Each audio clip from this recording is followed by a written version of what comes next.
What's up, everybody? We are back. Doing things a little bit differently today. I'm standing up. I got this microphone. Things are coming together at the at-home studio. So hopefully you can enjoy this show. It's going to be a good one. So let's get this started in 3, 2, 1.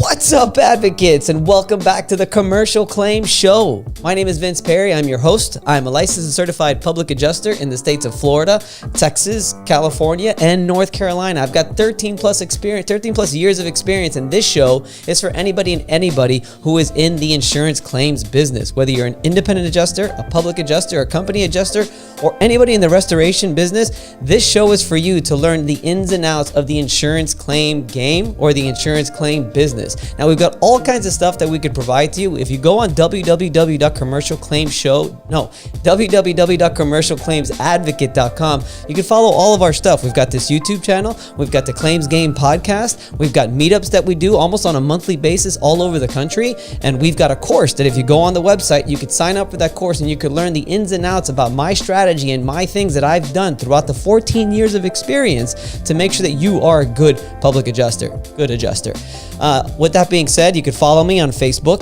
Instagram, and LinkedIn whenever you want. We've got all kinds of cool information.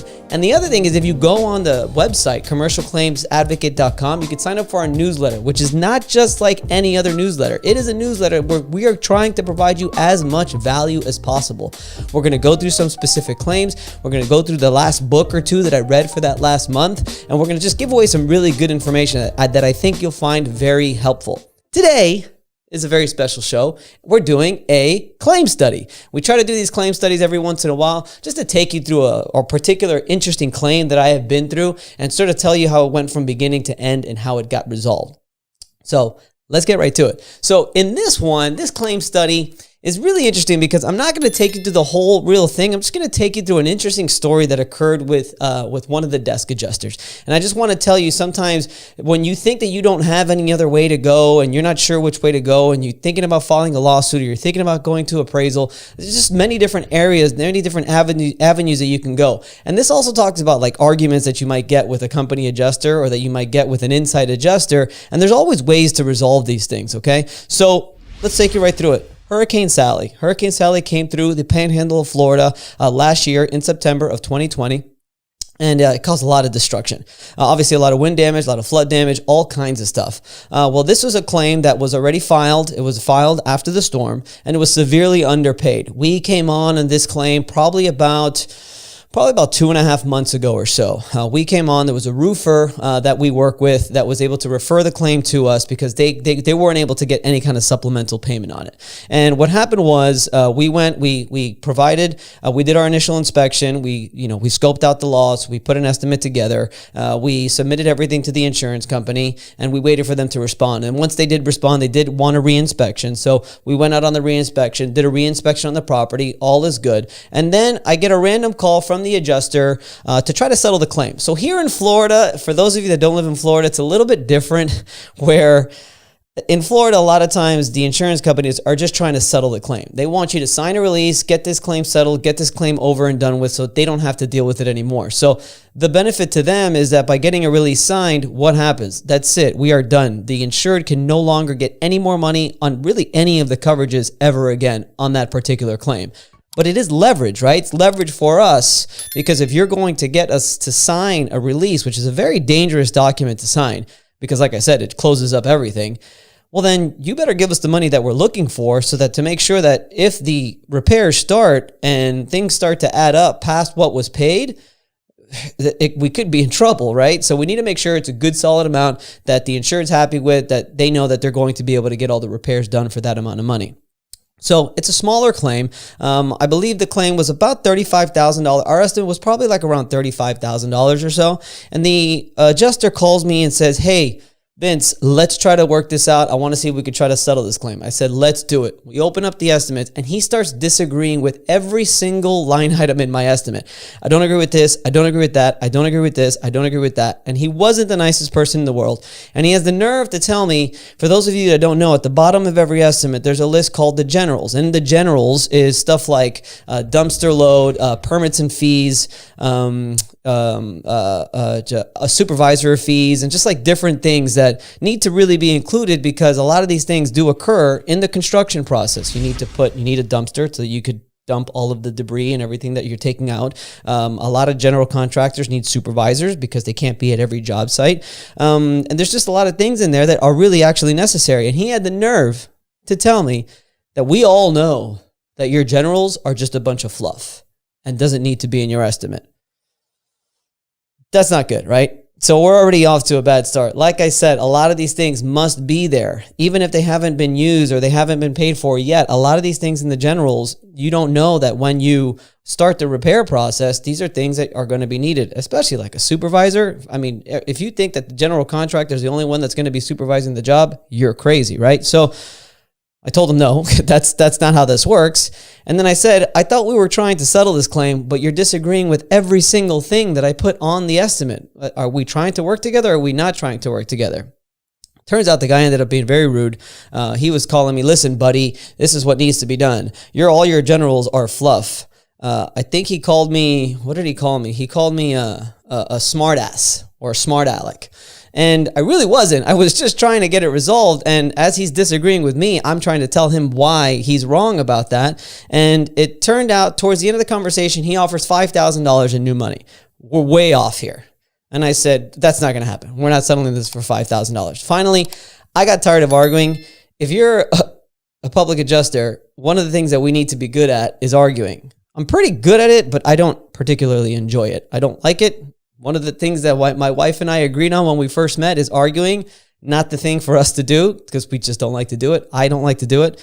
I'll negotiate. I'll have an intelligent conversation and a respectful debate, but to just start going back and forth when you're getting nowhere, it's a waste of time. So eventually I said, I can't have this conversation anymore. I don't want to have this conversation anymore because now the blood pressure's starting to come up, and let's just end this conversation now. So we finally hung up the phone.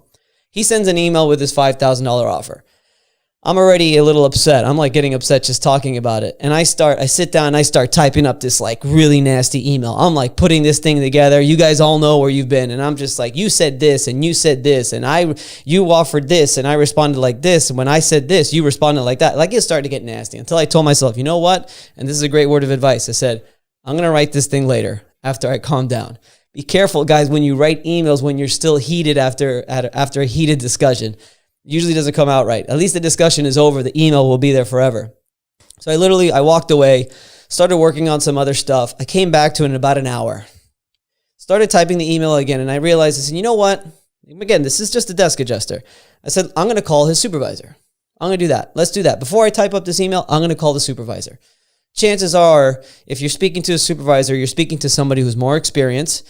Also, another word of advice, if you don't want to talk to a supervisor, is you could also send an email and request that the claim gets transferred to a different adjuster or to a higher level adjuster, an adjuster with a little bit more authority and a little bit more experience. That's another option. I decided to just go the supervisor route because frankly, he was very, very rude. He called me names and I didn't appreciate it. And I wanted to make sure that the supervisor was aware of his actions.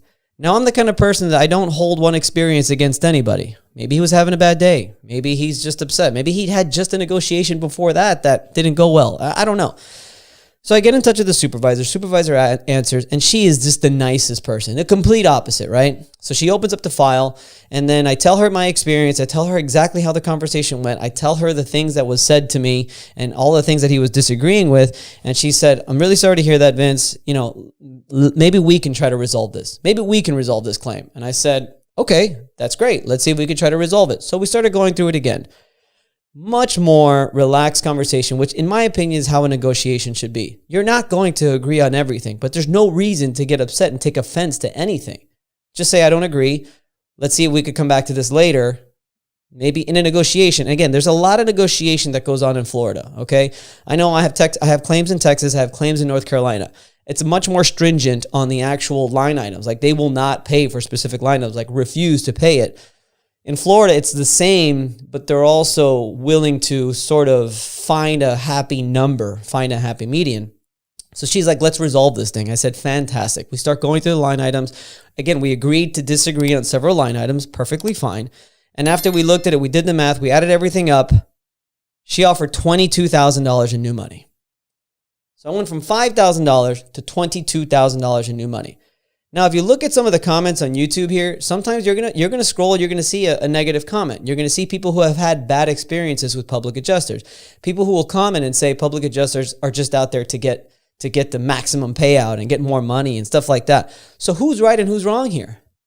If I had a desk adjuster only offering $5,000 in new money, and I'm talking to the supervisor and we're agreeing to $22,000 in new money, which ended up being about 96% of my estimate. Who is wrong here, right? If you guys think that public adjusters are only out there just to get the max dollars, and I guarantee you there are, of course, but at the end of the day, if we're able to put an estimate together, a good, solid, professional estimate of what we think it's going to cost to do the repairs, you have to look at that as what it is.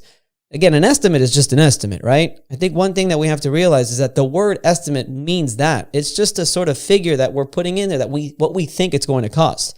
For those of you who have done any work in your house, you will know that if they're saying it's going to cost $10,000, chances are a month or two down the road, it's costing you like 12 or 13. Things come up, things happen. So it is just an estimate. So we have to try to find a way that, first of all, as public adjusters, please don't write crazy outlandish estimates with things in the house that will not be included or not be addressed in a repair. But that being said, good public adjusters are going to put good estimates together that are going to be relatively close to what it's going to cost. So I settled with the supervisor for $22,000 in new money. And the funny part was that as soon as I settled, I'm not kidding, within 5 minutes, I don't know what it was, just the energy or the attraction or whatever it is, I get an email from the desk adjuster saying I'm willing to go up to $7,000 in new money. And I just laughed and I said, I didn't say any specifics. I just said, thank you very much for your offer. I've already spoken to your supervisor and was able to settle the claim with her. Thank you for your time. So what's the lesson here, right? Couple things, right? If you're not getting along with the desk adjuster or with any other adjuster, try to stay respectful, even if they get disrespectful, because anything you say, they could put it in writing. It could end up really jeopardizing. They could report you to the state. There's a lot of stuff that could be done. So be respectful. And if you're getting into an argument and you're just getting nowhere, my style is more just let's end the conversation here because this is not getting anywhere. We're not going to get to. It's like arguing about politics and religion, right? A lot of times people are going to stand their ground. They believe what they believe, and you're not going to find any happy median. So end the conversation, and the direction you're going to want to take is you're either going to want to speak to the supervisor, especially if they've been disrespectful. You could actually report them to the state, so you can do that as well with their license number and everything. You could ask to have the claim transferred to a different adjuster. You could ask to have the claim transferred to a more higher level adjuster. When you request these things, guys, when you request like a transfer, they are required to abide by that or call you and try to resolve the thing. So don't think that just because you're having a disagreement with an adjuster or with anybody on the other side that that you're stuck and you can't get anywhere. There's always, I think the moral of the story here is there's always another direction that you can take. You just have to sort of figure it out. You have to take that extra next step to try to get it resolved. So, I mean, that's pretty much it. That's my claim study. It's not a long one. It's just, I think it was just a really cool, and this just happened like 2 weeks ago. It's just, I think, a really cool story about the fact that, even though a big part of our job is arguing, even if you don't like arguing and you are afraid for new adjusters that you'll be able to be successful in this business because it gets you too hot. It gets you too upset, because it happens to me. My blood pressure starts going up immediately. At least I could feel like the heartbeat starting, and I'm just like, because then you're going to say things that you don't want to say. Your voice is going to start shaking, which you don't want that to happen. And it's not going to go well. So there's different routes that you could take that I've learned over my years of experience that you don't have to deal with that. You don't have to deal with disrespect, and you can go to another adjuster and go to a supervisor or just go to another direction to help you get that claim resolved. So that's what we got. I love that story. Even though it's only 2 weeks old, I've probably told it about 6 times already. The fact that from $5,000 to $22,000 within an hour just by speaking to a supervisor is really, really cool. So that's what we got, guys. Remember, we've got so much stuff going on here. Just go on commercialclaimsadvocate.com. You could see a list of all the things we got. It's crazy how many things we got going on, but let me tell you, it is so much fun. So just to recap what we've got our commercial claims show on YouTube. We've got the Claims Game podcast on YouTube, Spotify, Google Podcasts, and iTunes. We've got our meetups. We have the next Tampa meetup is going to happen on September 17th, followed by a Miami meetup in November. I think it's November 19th, which is it's a Friday, so whatever. November 19th, I believe it is. We've got our next course coming out. I think it's in October. It's either October. Yeah, it's in October. Next course, Zoom course that we're gonna have live. What else? Is that it? That's a lot though. Trust me, it's a lot of work that goes on to that stuff. Remember to follow us on social media. Please subscribe to this. I mean, really, I want you to get notifications. Every Wednesday, Content Wednesday, we have a new video that comes out on YouTube. We're on LinkedIn, we're on Instagram, and we are also on Facebook. So check us out there. And that's pretty much all I got, guys. I hope you enjoyed that claim study. Just know that, you can get these claims resolved. You can get them solved. I promise you. You never run to a stalemate. You will be able to get it resolved if you just take the time to really dig deep into it and just figure it out. Okay? So that's what we got, guys. Thank you so much for watching. And all right, I'll see you guys next week. Later.